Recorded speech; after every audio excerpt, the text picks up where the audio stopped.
Okay, example number 2, a sample of the black mineral hematite from figure 2, an oxide of iron found in many iron ores, contains 34.97 grams of iron and 15.03 grams of oxygen.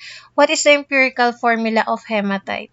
Ayan, so our given is 34.97 grams and 15.03 grams. So same with our example number 1, where the given grams, so we will follow our mnemonics. Percent to mass, mass to mole divided by small make it whole. So since we don't have given percentage and it is already in mass form, so we will proceed to step number 2, mass to mole. And in converting into mass to mole, we will be needing the atomic weight of the element. So first, bring down the given mass of an element, that is 34.97, and to convert this into mole, we all know that in 1 mole of iron, there is equivalent atomic mass of that uh, iron, which is in grams unit. So we will look in the periodic table to double check. So the atomic weight or atomic mass of iron is for about 55.847. So same here, 55.847. So the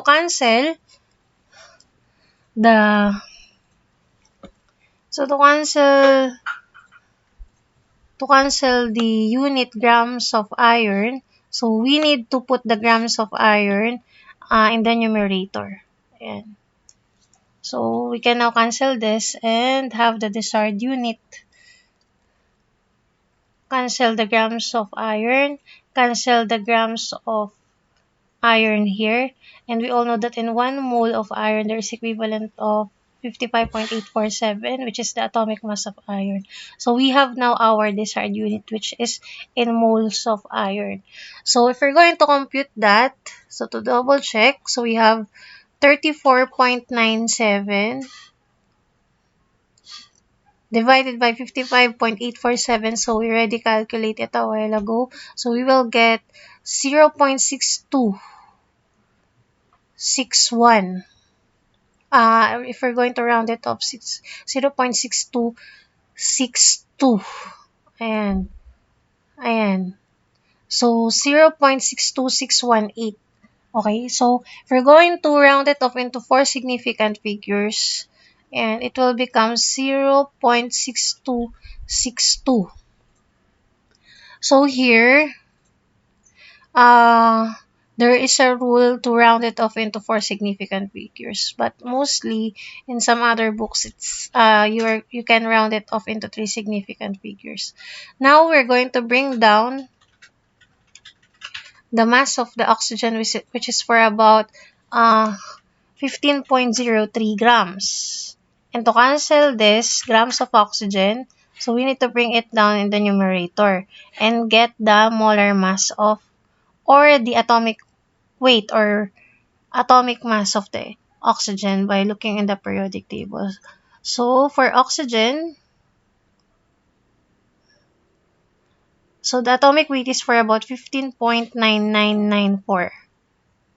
And so this is correct, 15.9994 grams of oxygen. So in 1 mole of oxygen, there is equivalent of 15.9994 grams of oxygen. So we can now cancel the grams of oxygen and have the desired unit, which is in mole of oxygen. So ito na yung desired unit natin, moles of oxygen. So 15.03 divided by 15.9994, which is the atomic mass. The answer is 0.9394. 0.93941. So it's the same from our calculation. So the problem is asking for 4 significant figures. So we are going to round it off into 4 significant figures. So it will be 0.9394. So next, after the second step, mass to mole, so the third step is divided by small. So we're going to look between the 2 elements which has the smallest value of mole. So obviously it's 0.6261 or 0.6262. So, that is the moles of iron. Ayan.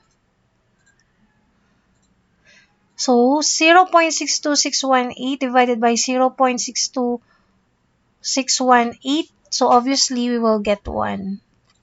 So, we're going to round it off into 4 significant figures. Kaya, ito lang yung 4 significant figures with the underline. So, make sure that you are reading carefully what is being asked from the problem. So, same with the oxygen. So, we have the number of moles originally in the numerator for oxygen, 0.93941 divided by 0.62618. Ayan, naka-underline lang yung kung ano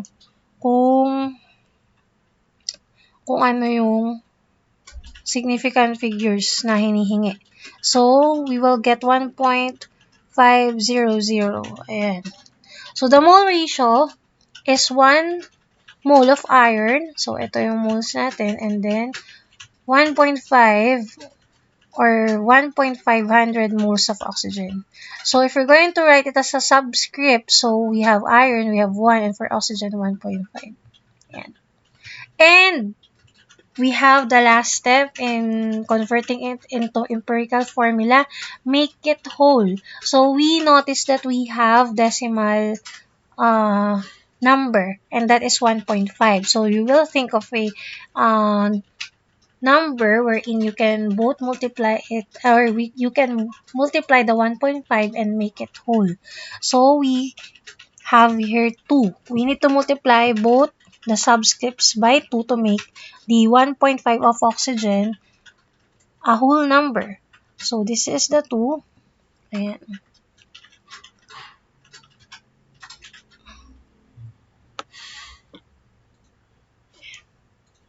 So, we have 2 times 1. We get a 2 subscript. And for 1.5 times 2, we have 3. So, we both have whole numbers for the subscript of iron and oxygen.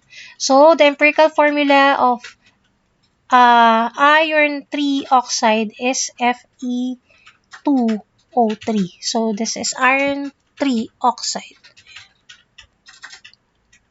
So, test yourself.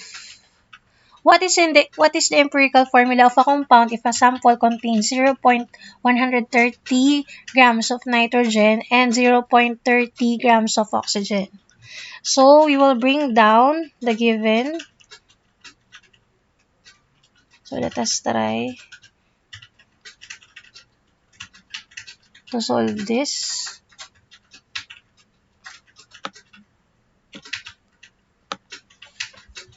Ayan. So, we have 0.130 grams of nitrogen. So, to convert it into moles of nitrogen, we will be needing the atomic mass or atomic weight of nitrogen by looking in the periodic table. So, here is our periodic table. So, going back, ayan. Nitrogen has 14.0067 grams.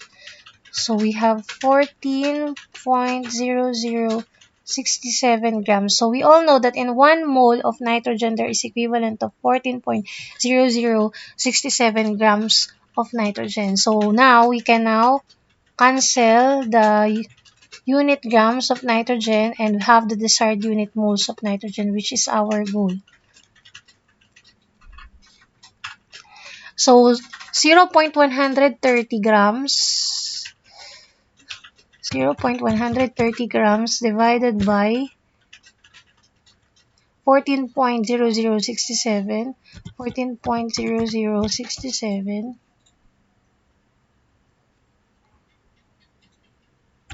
So, we will get 0.00928.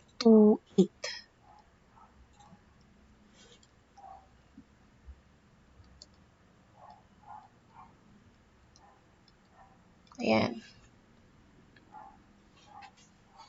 0.00928. And moles of nitrogen. And for oxygen, we have 0.370 grams of oxygen. So we need to get the conversion of mole and grams by looking on the atomic mass of oxygen. Okay, moles of oxygen and mass of oxygen. So we already used the mass of oxygen a while ago. It's 15.9994. So tatlong 9.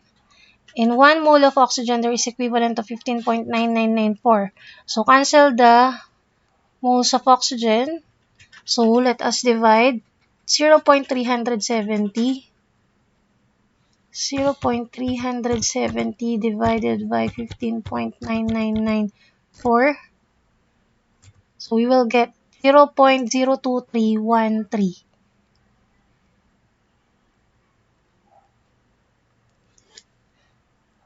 0.02313.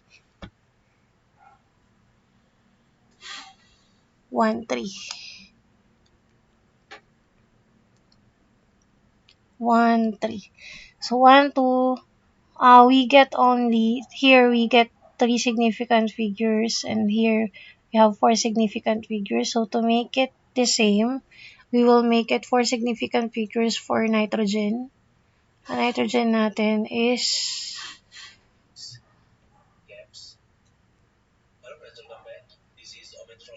9281. 9281. So we have 1 here.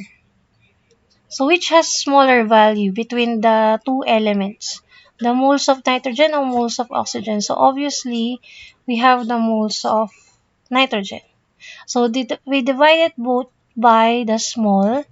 So 0.009281. So we will get 1. And here 0.009281. Ayan. So we have 0.02313 divided by 0.00928. So both have 4 significant figures. We will get 2.4. So here is our answer, 2.4 and 2.49.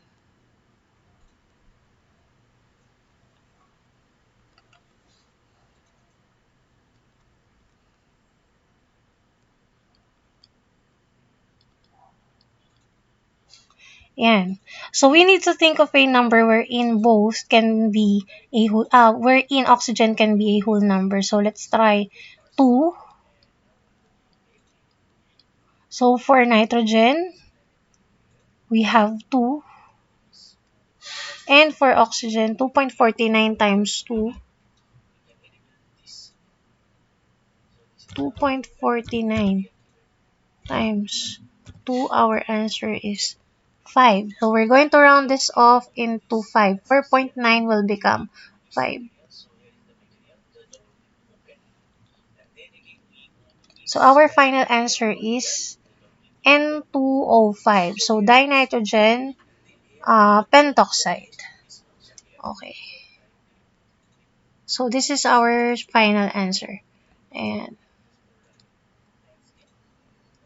so it is helpful to remember that some common fractions in decimal form, so you can identify when you should multiply through. If you see this, if you got the answer 0.5, automatically you can multiply it by 2. Or if we have 0.3, more on 3's, you can multiply it by 3 to make it whole. So let us try 0.3333. So multiplied it by 3. So we will get 0.9. And if we're going to round it off, we can get 1. And we have 0.666. 0.6666, multiply it by 3, still by 3. So the answer is 1.998. So if we're going to round it off, we can get 2 as a whole number. And for 0.25, multiply it by 4. 0.25, multiply it by 4. So we will get a whole number 1. And for 0.75, same. Multiply it with 4. So we will get a whole number 3. Ayan. So those are some helpful uh, common fractions in decimal. So now if you have a formula that has more than one of these decimals, you can do multiplication stepwise. So just like this one, we have given carbon 1.50, for hydrogen 1.33, and for oxygen we have 1. Once we multiply it by 2, we will get C3H2.66 and O2. So still, you will notice even though you multiply it by 2, there is still another decimal number. So you can still repeat the process by multiplying it by 3. So you will notice that all of the subscripts are now in whole numbers. So our final answer will be C9H8O6. And so for our example number 3, a 2.5 grams of sample of a compound containing only carbon hydrogen is found to contain 2.002 grams of carbon.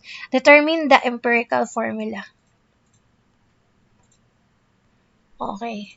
So here, we have a mass of a compound, carbon and oxygen, a combination of carbon and oxygen. So the summation of their masses is for about 2.5. And for the carbon itself only, we have 2.002 grams of carbon.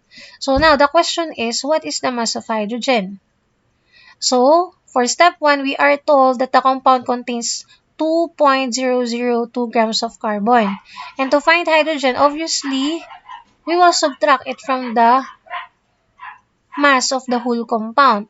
So we have 2.5 or 2.500 grams minus 2.002 of carbon, we will get 0.498 grams of hydrogen. Ayan. So now, we can now both convert the mass into mole. So going back to the steps, so still this is not in percentage format. So we will proceed to the second step, which is mass to mole, the second step from our mnemonics in converting empirical formula. So we have 2.002 grams, and so let's do the shortcut. We already know we use this atomic mass by looking at the periodic table. We have 12.00 grams of carbon. We all know that in 1 mole of carbon, we have this equivalent of atomic mass or molar mass or atomic weight of this carbon. So now we can cancel the unit grams of carbon.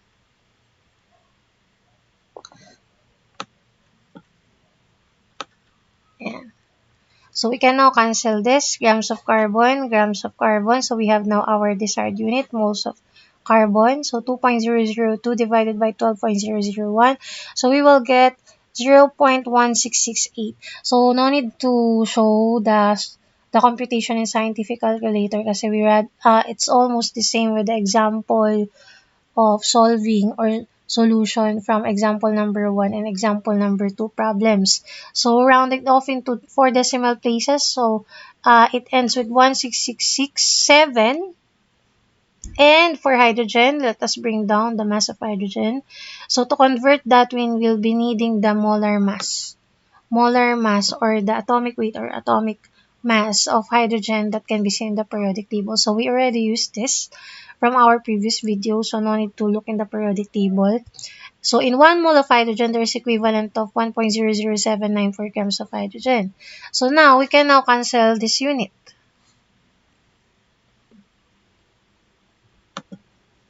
Okay, so we can now cancel this. So cancel the grams of hydrogen. So we have now our desired unit, moles of hydrogen.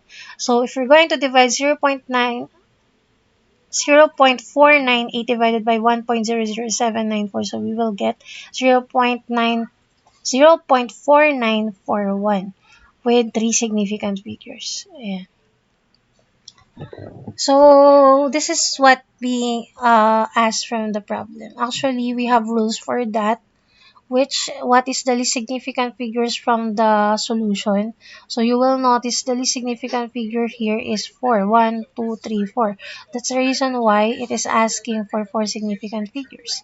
And here, from our given 0.498. So if we're going to count that, the least significant figures from this solution is this one, 0.498. It has three significant figures, kaya our final answer should be 0.494. Ayan. So, depending what is being asked from the problem. Ayan. So, yun yung reason bakit may 4 dito, tapos dito 3, magkaiba sila kasi kailangan mong tingnan from the solution, which has the least significant figure. Ayan. So, let us go back here para mas maintindihan. Pero mostly in some books, always enter significant figures. Ayan. So, dito we have, among the solution, the least significant figure is 34.97. So, 1, 2, 3, 4 if we're going to count it. So, the final answer should be in 4 significant figures. And then here, between the two, the least significant figure is 15.03. So if we're going to count it, it is 4. So your final answer is 0.9394. So that's the reason why we got that. And from our example number 1, or if we're going to review this, so from our solution, this is our solution. So from our solution here,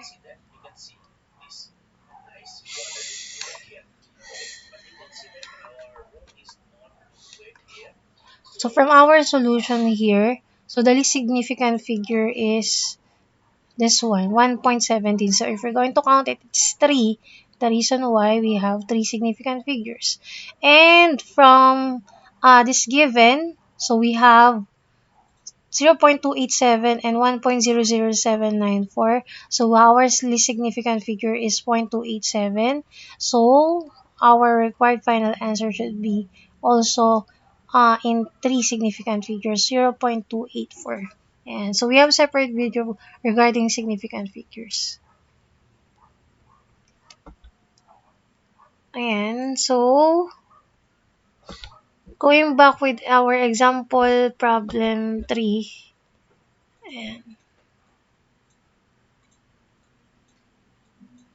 And kaya magkaiba tong significant figures being asked from the problem here. And so we have 4 and 3. It's because of our given. From our given, the least is this one and this value. And so now we have 0.1668. So we need to look for the smallest value. So obviously the smallest value is 0.16668, which is the carbon. And so divided by small. So obviously for carbon we have 1 and for hydrogen we have 2.96. So since 2.96 is within a few hundreds of the whole number 3, so we're going to round it off into 3 kasi malapit-lapit na siya. Unlike yung medyo malayo, we will be needing to multiply it with a number to make it whole. So the final chemical formula is C1H3. Note as long as the ratio value is less than 0.2 of a whole number, it can be rounded. Ayan. Okay. So we have the empirical formula. The final chemical formula is CH3. Ayan. CH3. So test yourself. So same way, a sample of dichlorobenzene contains 11.314 grams of carbon, and for hydrogen, 0.6330, and for chlorine, 11.132 grams of chlorine. So it is already easy for you to solve this. So just follow the mnemonic. So you will convert it into moles. And to convert it into moles, so same solutions po ito from example 1. Example 1, 2. 1 and 2. So in order to convert this, you need to divide this in the atomic mass of carbon, which is 12.001. And for the hydrogen, and we need to divide this by the atomic mass of hydrogen. So we already know that. And for the chlorine, we need to divide this with the molar mass or the atomic mass of chlorine by looking at the periodic table. And then after that, uh, if you already convert it into moles, so you will be looking for the smallest value of mole. So you divide it by small, all of the elements, and then make it whole. So we will get the answer C3H2Cl. So you can practice for that. Yan. So for additional work examples, so you can watch this video clip from this Pressbooks website. And how about deriving empirical formulas from percent composition? It's the same way. So the difference is we need to follow the step 1, percent to mass. It is easy to convert this. All we have to do is to change the symbol into grams. Simple as that. And it's like this one. We just change the symbol percentage into grams. Ayan. Okay, so now, since we convert that percent into grams or mass, we will go back to procedure number 2. We need to convert that into mole. So we can now cancel the grams of carbon and get the mole. Ayan, same with oxygen. Convert it into mole by dividing it by the atomic mass as seen in the periodic table and look for which is the smallest value of mole. So it's 2.27208. So for significant figures kasi pareho siyang ang least significant figure dito from the given is 27.29. So it's 4, and here we have 4 also. 72.71. So 4 significant figure. Ayan. So ang kinuha lang natin dito is yung 4 significant figure dito divided by the small. So we have exact whole number 1 and 2. So carbon is 1 and for oxygen is 2. So this is carbon dioxide. And what is the empirical formula of the compound containing 46.7 for hydrogen and 53.28% for oxygen? So all we have to do for the percent symbol, all we have to do is to change it into grams and then go back to the steps in computing the empirical formula. So percent to mass, and then for mass to mole, we will be needing the atomic mass or the atomic weight of each element and then divide it from the given mass divided by the atomic mass. And then after computing all of the moles of these 3 elements, look for the smallest value of mole and then divided by small all of the elements and then make it whole. Ayan. So we already discussed the steps and on how to make that whole. For decimal places, we need to for answers which has decimal place, and we need to think of a number wherein if you're going to multiply, it will make it whole. Pero kung may mga discrepancy lang na 1, okay, more than half siya, for example, 1.9, we can now round it off into 2. Ayan, simple as that. For example, number 5, an iron oxide contains 69% iron by mass. Find its empirical formula. Note that oxide means it contains oxygen as well as iron. Ayan. So we will be needing to convert this into grams. And since hindi binigay from the problem kung ilan ang oxygen, so assume that this is 100%, so 100 minus 69.9. So that will be the percentage mass of the oxygen. And all we have to do is to convert the symbol into mass or into grams. Ayan, ito. We got 30.01. And the rest, we can now follow back the empirical formula mnemonics. So, mass to mole. So, we're going to convert it into mole by dividing it by the atomic mass of the element. And this is for iron and this is for the oxygen. And look for the smallest mole divided by small. So again, three significant figures kasi the smallest significant figure from the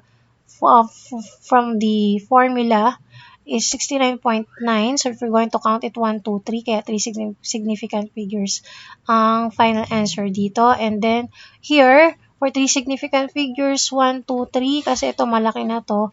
So it will be 1.88. Ayan, divided by small. So, our smallest value of mole is 1.2516. Yan.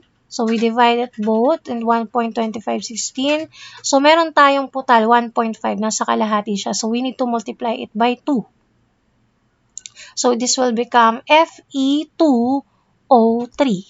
Yan. So, we have iron 3 oxide. Simple as that. And test for yourself. Same way of solving.